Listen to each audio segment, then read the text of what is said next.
اس دن میرے بیٹے کی سالگرہ تھی۔ میں کام سے جلدی گھر آ گیا۔ گھر داخل ہوتے ہی صحن میں چارپائی پر بیٹھی بوڑھی ماں پر نظر پڑی، مگر مجھ کو لگا کہ شاید ماں کی نظریں پہلے سے ہی دروازے پر جمی ہوئی تھیں۔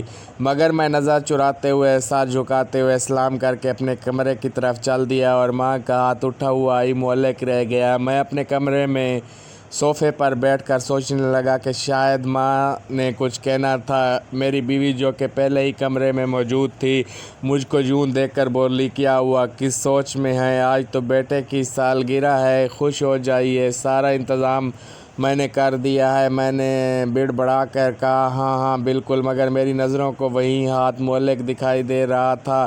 بیوی کی محبت، بچوں کی رونق، زمانے کی الجھنوں نے مجھ کو شاید ماں سے کچھ دور کر دیا تھا۔ اسی سوچ میں تھا کہ ماں میرے کمرے کا دروازہ کھولتے ہوئے بولی، راشد پتر، میں آ جاواں؟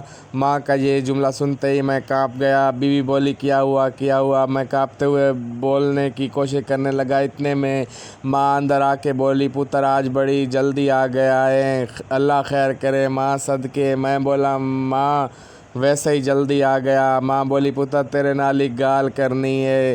یکدم میری بیوی بولی، ماں جی تسی جاؤ، سانوں پہلے ہی بڑے کام ہی۔ ماں بولی، پتر آج کوئی خاص دن ہے؟ میں نے اپنی بیوی کی طرف دیکھا اور نظروں میں پوچھا کہ کیا ماں کو نہیں بتایا؟ اتنے میں ماں باہر چلی گئی۔ میں تھوڑی دیر سر جھکائے بیٹھا رہا اور پھر اٹھا۔ اتنے میں بیوی بولی، کوئی ضرورت نہیں باہر جانے کی۔ میں نے اس کا بازو پکڑ کر زور کا جھٹکا دیا اور باہر چلا گیا۔ صحن میں چارپائی پر بیٹھی ماں کے پاس بیٹھ گیا۔ ماں اٹھی۔ میں نے کہا، ماں مجھے معاف کر دے۔ میں نے ساری تفصیل ماں پر واضح کر دی اور پوچھا، آپ میرے کمرے میں خیر سے آئے تھے؟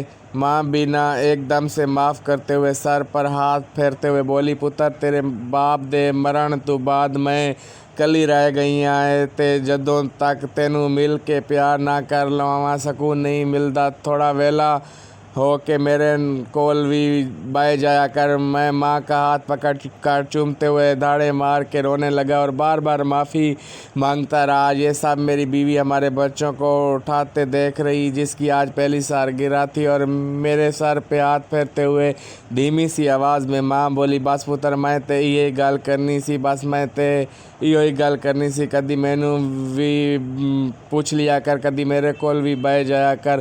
اللہ تبارک و تعالیٰ ماں کا سایہ قائم رکھے۔